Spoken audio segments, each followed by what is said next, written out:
जय हिंद दोस्तों। तो आप लोग कैसे हो?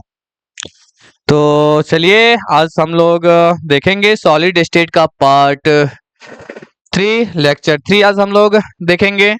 लेक्चर 3 में आज हम लोग को यूनिट सेल के बारे में पढ़ना है, टाइप्स ऑफ यूनिट सेल के बारे में पढ़ना है ना।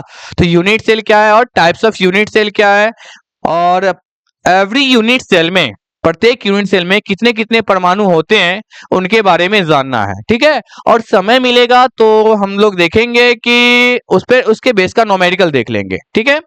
तो आपको शेड्यूल पता ही है कि कौन से क्लास कितने बजे से होते हैं, ठीक है। तो बिना देर के हुए हम अपने टॉपिक पे रिटर्न आते हैं। चलिए, तो आज हम लोग पढ़ेंगे यूनिट सेल। क्या पढ़ेंगे? यूनिट सेल, ठीक है। तो यूनिट सेल होता क्या है? यूनिट सेल होता क्या है? तो यूनिट सेल किसी भी ठोस का सबसे छोटा भाग होता है जिसमें उस ठोस का समस्त गुण उपस्थित होता है तथा जिनके पुनरावृत्ति से संपूर्ण क्रिस्टल का निर्माण होता है, उसे ही यूनिट सेल कहते हैं, ठीक है। जैसे सपोज कर लीजिए कि हमारे पास, मान लीजिए कि हमारे पास कोई यूनिट सेल है, ठीक है।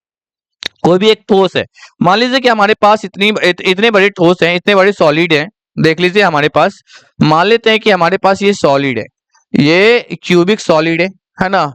ये आपके पास क्यूबिक सॉलिड है यहाँ पर, ठीक है। ये क्यूबिक है, इसमें बहुत सारे सॉलिड है, तो इसका छोटा भाग काट लेंगे, छोटा से छोटा भाग काट लेंगे, छोटा से छोटा भाग काट लेंगे। तो उसमें क्या होगा, इस ठोस का, इस छोटे से भाग में इस पूरे ठोस का समस्त गुण उपस्थित रहता है, उसे ही हम लोग क्या कहते हैं? यूनिट सेल कहते हैं।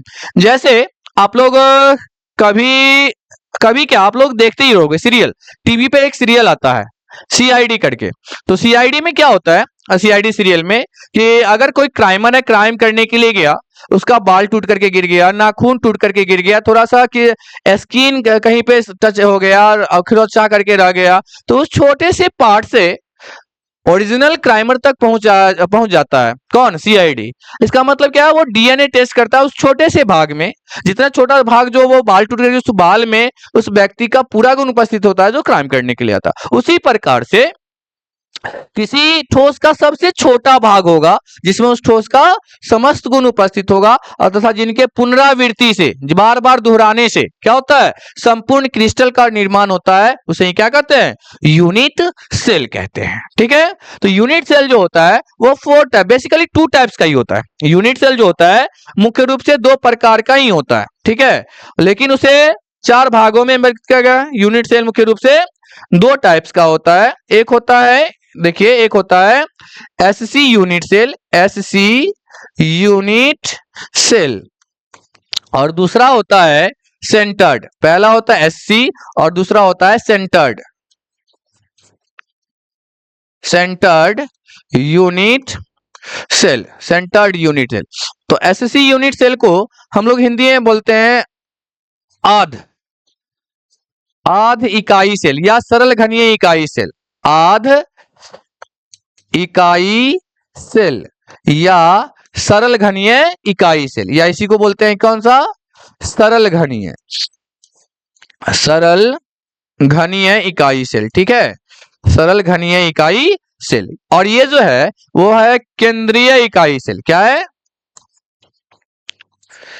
केंद्रीय इकाई सेल। तो आध इकाई सेल में ये सिंपल क्यूबिक यूनिट सेल जो है, इसी को हम लोग दूसरे नाम से प्रिमिटिव यूनिट सेल भी कहते हैं। कौन सा? प्रिमिटिव यूनिट सेल, ठीक है। और ये सेंटर्ड क्यूबिक यूनिट सेल, जो सेंटर्ड यूनिट सेल में ये क्या आ जाते हैं? ये तीनों आ जाते हैं सेंटर्ड यूनिट सेल में। कौन कौन? तो ये देखिए एससी यूनिट सेल जो है, एससी यूनिट सेल, ये आया आपके पास एससी यूनिट सेल, या इसको प्रिमिटिव यूनिट सेल, आधी यूनिट सेल। और ये तीन जो है, ये किसके अंतर्गत? सेंटर्ड यूनिट सेल के अंतर्गत। तो मुख्य रूप से 2 ही प्रकार का होता है, फिर बाद में उसे सेंटर्ड यूनिट सेल को 3 भाग में बांटा जाता है, बीसीसी, एफसीसी और ईसीसी में, ठीक है। तो बीसीसी, एफसीसी और ईसीसी ये 3 है, और एक सरल घनीय इकाई सेल है। तो सब मिलाकर के 4 यूनिट सेल हो गए। तो कुल यूनिट सेल को कितने भागों में बांटा गया है? 4 भागों में बांटा गया है। बेसिकली ये 2 टाइप्स का ही होता है, सेंटर्ड यूनिट सेल और एससी यूनिट सेल, जिसको एससी यूनिट सेल को ही प्रिमिटिव यूनिट सेल भी कहते हैं, ठीक है। तो सबसे पहला पार्ट है सरल घनीय इकाई सेल। तो सरल घनीय इकाई सेल को पढ़ने के लिए सबसे पहले हमको क्यूब को जानना होगा। किसको जानना होगा? क्यूब को जानना होगा। क्यूब के बारे में जानना होगा, घन के बारे में जानना होगा। ठीक है, क्यूब के बारे में जानना होगा हम लोगों को पहले, क्यूब। ठीक है, क्यूब घन के बारे में जानना होगा। ठीक है, तो सपोज कर लीजिए कि ये घन है, तो घन में यहां से यहां की लंबाई अपन ए मान लेते हैं। ठीक है, और यहां से यहां की लंबाई भी क्या है? ए है, और यहां से यहां की लंबाई भी क्या है? ए है।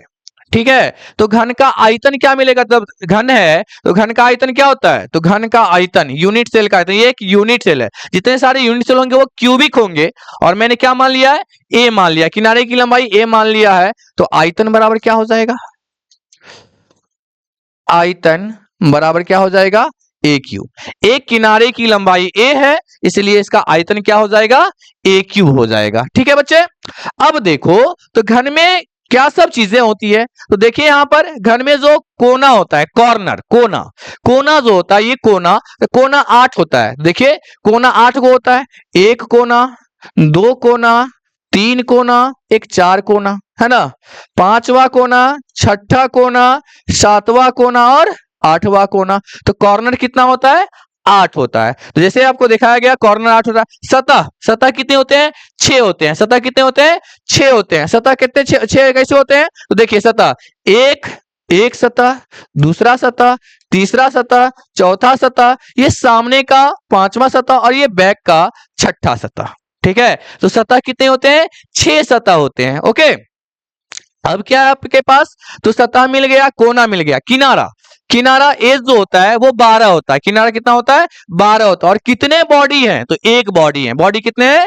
एक है। तो इसीलिए देखिए यहां पर आपको सारी कुछ दे दी गई है। तो कुल कॉर्नर कितना होता है? 8 होता है। कुल बॉडी कितना होता है? 1 होता है। कुल फेस कितना होता है? 6 होता है। कुल एज कितना होता है? किनारा 12 होता है। ठीक है, तो मैंने पीछे बता ही दिया।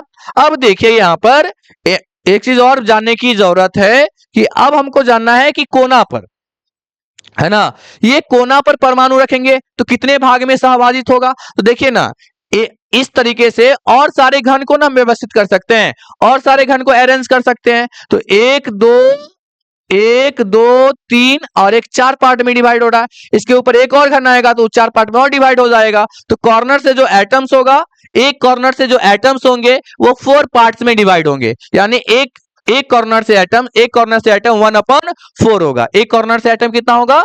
1/4 होगा। एक कॉर्नर से एटम कितना होगा? 1/4 होगा। ठीक है, सतह से अगर ये कोई सतह है, अगर इस सतह पर परमाणु रख देंगे, इस सतह पर परमाणु रखेंगे तो कितने भाग में सहभाजित होगा? तो 2 भाग में सहभाजित होगा। अतः सतह से परमाणु की संख्या कितने होंगे? 2 होंगे। किसी एक सतह से कितने परमाणु मिलेंगे? 2 मिलेंगे। ठीक है, एक किनारा से, तो बॉडी के केंद्र में रखेंगे और किनारा पर, तो किनारा पर रखेंगे तो एक परमाणु 4 भाग में सहभाजित होगा, अर्थात कि एक किनारा से परमाणु 1/4। ठीक है, और जब क्या रखेंगे? बॉडी के केंद्र में रख देंगे तो एक ही परमाणु रह जाएगा, तो वो हो जाएगा क्या? बॉडी से परमाणु, एक बॉडी से परमाणु कितना मिलेगा? 1 मिलेगा। तो चलिए देखिए, इन चीजों को भी बता दिया गया होगा। देखिए, तो बॉडी से परमाणु 1 होता है, मैंने अभी बताया। कॉर्नर से परमाणु 1/8 होता है, एक कोना पर परमाणु रख देंगे तो वो 8 भाग में बढ़ जाएगा। एक सतह से परमाणु 1/2, यानी एक सतह पर एक परमाणु को रख देंगे तो 2 भाग में बढ़ जाएगा। एक किनारा से परमाणु 1/4, किनारा पर परमाणु रख देंगे तो वह 4 भाग में बढ़ जाएगा, इसलिए किनारा से परमाणु 1/4। ठीक है, तो एक किनारा से है। तो अब देखना है आप लोगों को सिंपल क्यूबिक यूनिट सेल। क्या है? Simple cubic unit cell. तो सिंपल क्यूबिक यूनिट सेल होता क्या है? तो सिंपल क्यूबिक यूनिट सेल बच्चे कहता है कि वैसे यूनिट सेल जिसमें परमाणु घन के प्रत्येक कोना पर, जिसमें परमाणु घन के प्रत्येक कोना पर उपस्थित होते हैं, उसे ही सिंपल क्यूबिक यूनिट सेल कहते हैं। तो देखिए जैसे, तो देखिए वैसे एकक कोशिका या वैसे यूनिट सेल जिसमें परमाणु सिर्फ घन के प्रत्येक कोना पर उपस्थित हैं, इसमें सिर्फ घन के प्रत्येक कोना पर परमाणु उपस्थित होते हैं, सरल घनीय इकाई सेल कहते हैं। तो ये देखिए आपके पास सामने डायग्राम है, तो देखिए प्रत्येक कोना पर, सिर्फ कोना पर उपस्थित है, और जितने कोना पर परमाणु उपस्थित होते हैं वो कितने भाग में सहभाजित हो जाता है बच्चे? 1/8 भाग में सहभाजित हो जाता है। तो ये 1/8 भाग में, सब के सब 1/8 भाग में सहभाजित हो जाएगा। एटम्स पर ही लिख देता हूं, ज्यादा अच्छा रहेगा। ठीक है, कितने भाग में सहभाजित होगा? 1/8 भाग में, 1/8 भाग में, 1/8 भाग में, सब 1/8 भाग में सहभाजित होता है। ठीक है, 1/8 भाग में। सिंपल क्यूबिक यूनिट सेल है, कितना भाग में सहभाजित होगा? 1/8 भाग में सहभाजित हो जाएगा। तो चलिए आप देखते हैं कि सिंपल क्यूबिक यूनिट सेल में कितने परमाणु होंगे। ठीक है, तो चलिए देखिए यहां से इसमें लैटिस पॉइंट कितना है। तो परमाणु पिछले क्लास में आपने सीखा था कि लैटिस पॉइंट के फिक्स पोजीशन को, निश्चित स्थान को ही क्या कहते हैं? क्या कहते हैं? जालक स्थल कहते हैं, यानी परमाणु के फिक्स पोजीशन को। किसी भी यूनिट सेल में परमाणु के फिक्स पोजीशन को, निश्चित स्थान को ही जालक स्थल कहते हैं। तो लैटिस पॉइंट बराबर कितना मिलेगा? लैटिस पॉइंट बराबर कितना मिलेगा बोरे? 8 जगह परमाणु, इसलिए लैटिस पॉइंट बराबर 8। ठीक है, तो चलिए देख लीजिए इसमें क्या होगा। अब हम लोग देखते हैं, तो चित्र से चलेंगे, डायग्राम से। तो चित्र से अभी एक चीज बता दिए कि लैटिस पॉइंट बराबर कितने मिलेंगे? 8 मिलेंगे। ठीक है, और एससीसी यूनिट सेल है, इसमें क्या होगा? कॉर्नर से, एक कॉर्नर से परमाणु, चूंकि एक कोना से परमाणु, तो एक कोना से परमाणु कितने होंगे बउआ?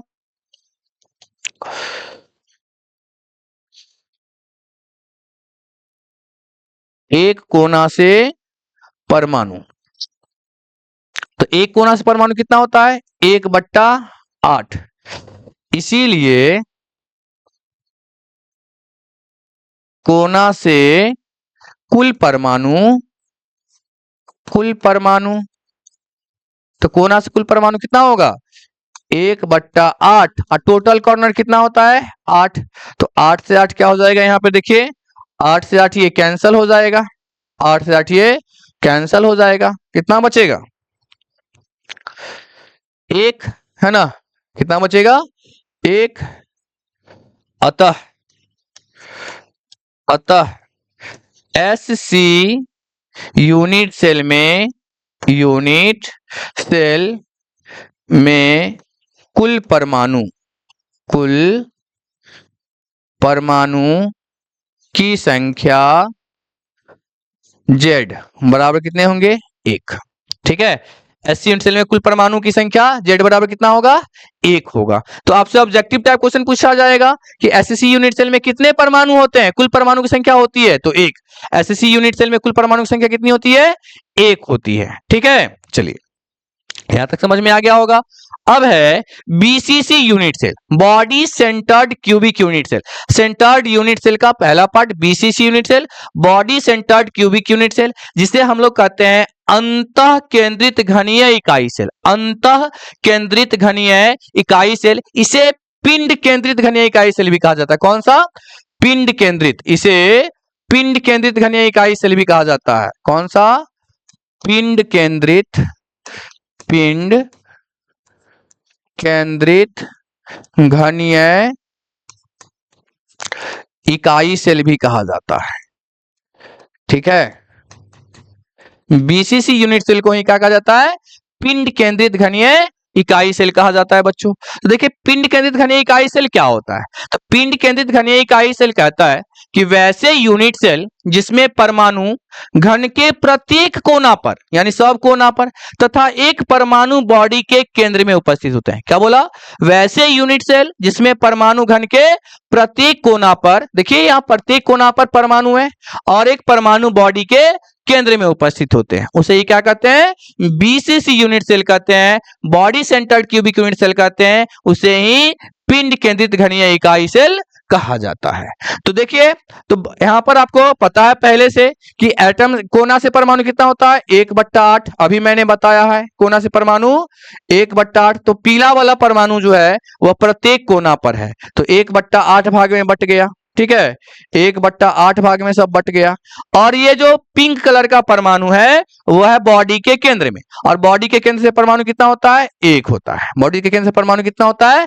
1 होता है। ठीक है, तो अब हम लोग इसे निकालेंगे। तो आपको पता है इसमें लैटिस पॉइंट कितना होगा, टोटल लैटिस पॉइंट कितने होंगे? तो परमाणु के, अणु के, आयन के फिक्स पोजीशन को ही लैटिस पॉइंट कहते हैं। तो टोटल लैटिस पॉइंट कितना मिलेगा? 9। टोटल लैटिस पॉइंट मिलेगा 9। तो यहां पर देखिए टोटल लैटिस पॉइंट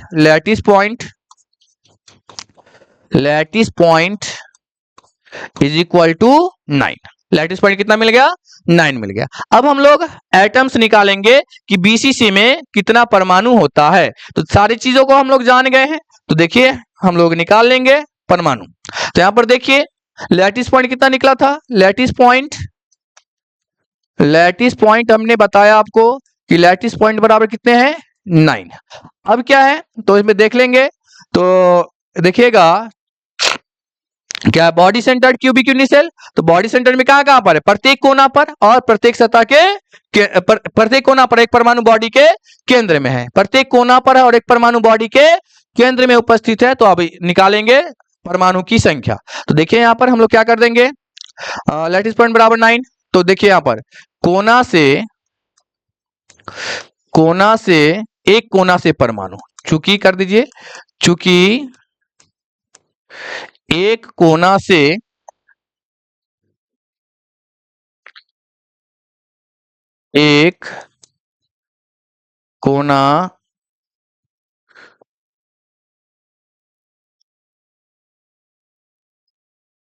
क्योंकि एक कोना से परमाणु, तो एक कोना से परमाणु बराबर कितना होता है?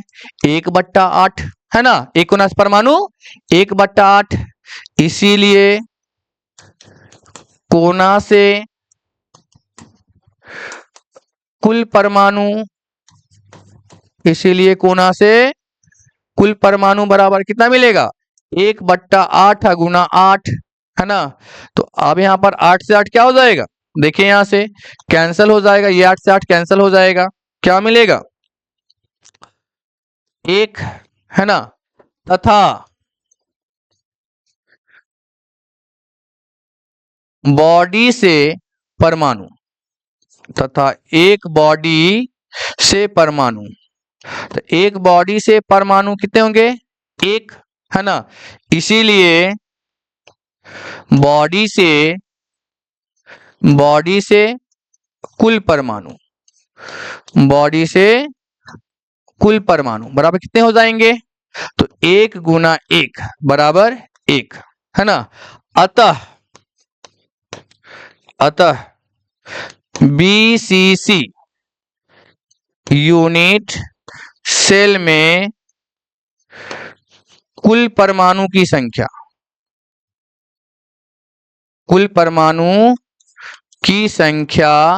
Z बराबर कितनी मिलेगी? 1 + 1 बराबर 2।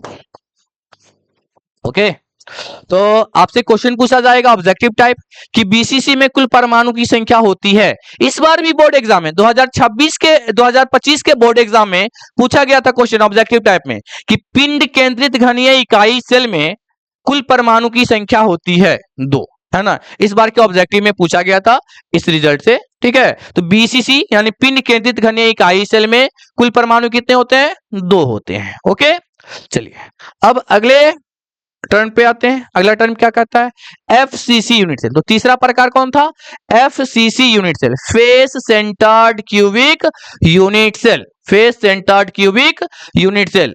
सतह केंद्रित या फलक केंद्रित घनीय इकाई सेल। तो फलक केंद्रित घनीय इकाई सेल किसको बोलते हैं? तो फलक केंद्रित घनीय इकाई सेल कहता है कि वैसे यूनिट सेल जिसमें परमाणु घन के प्रत्येक कोना पर तथा प्रत्येक सतह के केंद्र में उपस्थित होते हैं। क्या बोलोगे?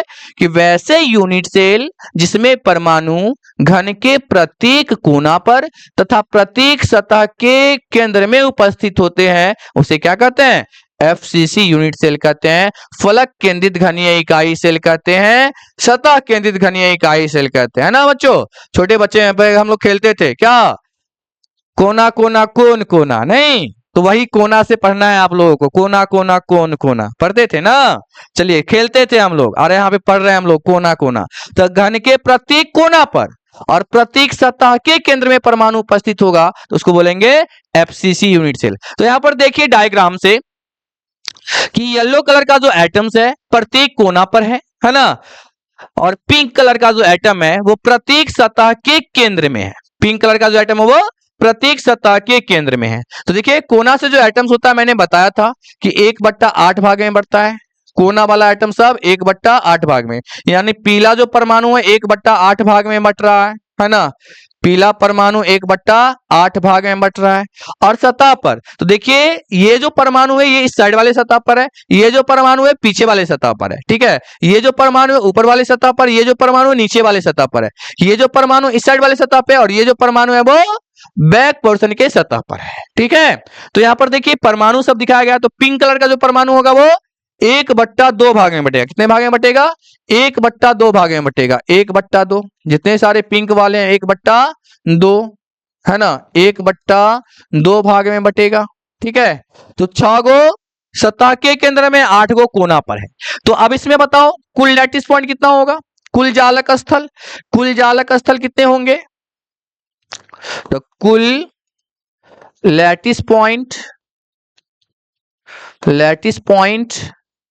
बराबर कितना होगा? 8 और 6 14, 8 6 14, ठीक है।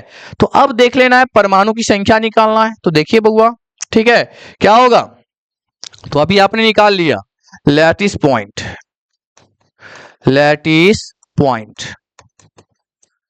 Is equal to 14। और आप जानते हो है ना, चूंकि एक कोना से परमाणु, एक कोना से परमाणु, तो एक कोना से परमाणु कितना होता है बुआ? एक कोना से परमाणु होता है 1/8। इसीलिए कोना से कुल परमाणु, तो कोना से कुल परमाणु कितने होंगे है ना? तो 1/8 गुना 8, ये क्या हो जाएगा?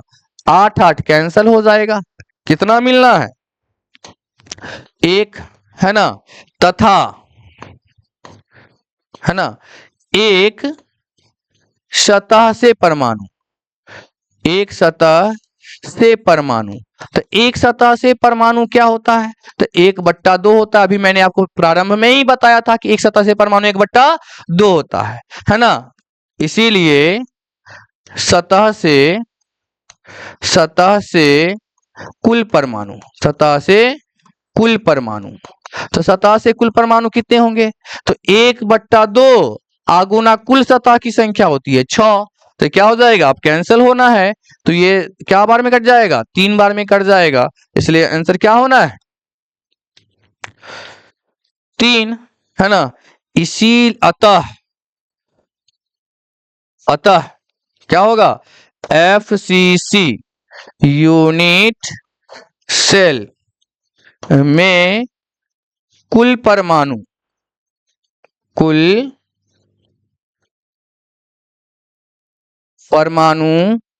की संख्या, कुल परमाणु की संख्या Z बराबर कितना मिलेगा? 1 + 3 = 4, ठीक है। तो आपसे पूछा जाएगा कि एफसीसी यूनिट सेल में कुल परमाणु कितने होते हैं? तो 4 होते हैं। एफसीसी यूनिट सेल में कुल परमाणु कितने होते हैं?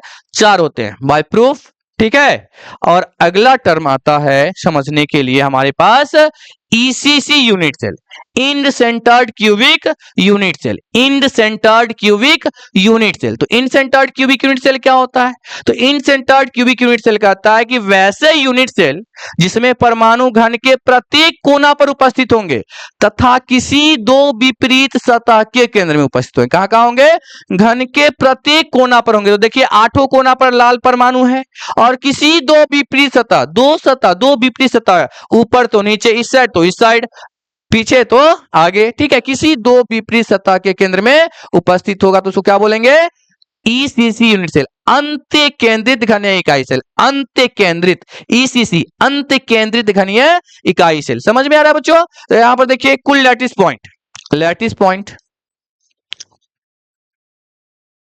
कुल लैटिस पॉइंट बराबर कितने मिलेंगे? कुल लैटिस पॉइंट बराबर देखिए 10, 8 और 2 10। तो आपको पता है कि जो एटम्स क्या होते हैं, कॉर्नर पर उपस्थित होते हैं, वो कितने भाग में बढ़ते हैं? तो वो 1/8 भाग में। तो 1/8, 1/8, सब लाल परमाणु 1/8 भाग में यहाँ पे बट रहा है ना, 1/8। और सतह पर जो उपस्थित परमाणु होता है वो कितने भाग, कौन से कितने भाग में? 2 भाग में। तो 1/2, 1/2। ठीक है। तो अब देखिए यहां से हम लोग कुल परमाणु की संख्या निकालेंगे, है ना। तो देखेंगे हम लोग, तो हमारे पास लैटिस पॉइंट क्या निकला था? लैटिस पॉइंट, तो lattice point is equal to 8 to 10 ना, lattice point is equal to 10 निकला था, 10। देखिए lattice point is equal to 10, एक बार देख लीजिए, लैटिस पॉइंट 10 निकला है ना, लैटिस पॉइंट 10। अब क्या है, तो एक कोना से, तो चूंकि एक कोना से परमाणु, तो एक कोना से परमाणु कितना होता है? 1/8। इसीलिए कोना से कुल परमाणु, इसलिए कोना से कुल परमाणु 1/8 गुना 8। अब यहां से ये क्या कर हो जाएगा, डिवाइड हो जाएगा, कितना मिलेगा? 1। ठीक है। तथा अब यहां पर देखिए, तथा एक सतह से परमाणु बराबर कितना होता है? 1/2। इसीलिए सतह से कुल परमाणु बराबर कितना मिलेगा? 1/2 अगुना। देखिए यहां पर आपके पास क्या है, दो ही सतह पर ना परमाणु है, इसलिए क्या आएगा? 2 ही सतह पर परमाणु, इसलिए क्या आएगा? 2। तो 2 से 2 क्या हो जाएगा बच्चे? कैंसल हो जाएंगे। ये 2 से 2 क्या हो गया? कैंसल। तो क्या मिलेगा? 1, है ना। अतः ECC यूनिट सेल में कुल परमाणु की संख्या Z बराबर कितने होंगे? 1 + 1 = 2, है ना। तो इस तरह से सभी यूनिट सेल में कितने परमाणु होते हैं आप लोगों ने ज्ञात कर लिया कि SCC यूनिट सेल में 1 परमाणु होता है। कैसे होता है वो मैंने निकाल के बताया। BCC में 2 होता है, FCC में 4 होता है, ECC में 2 होता है। ठीक है। तो आज इतने तक ही रहने देते हैं, अगले क्लास में इसके बेस का न्यूमेरिकल देख लेंगे। ठीक है। और फिर हम लोग पढ़ेंगे अगले टॉपिक को। तो जैसे ये यूनिट सेल के बारे में सीख गए, तो हम लोग को सीखना है अब क्या? Close packing. क्या सीखना है? Close packing. तो अगले क्लास में हम लोग क्लोज पैकिंग को देखेंगे। पहले इसके बेस का न्यूमेरिकल देख लेंगे, 2-4 न्यूमेरिकल देखने के बाद ही क्लोज पैकिंग को पढ़ेंगे। ठीक है। तो धन्यवाद, आज के लिए इतना ही, मिलते हैं अगली क्लास में। तो थैंक यू सो मच, अगली क्लास का इंतजार कीजिए।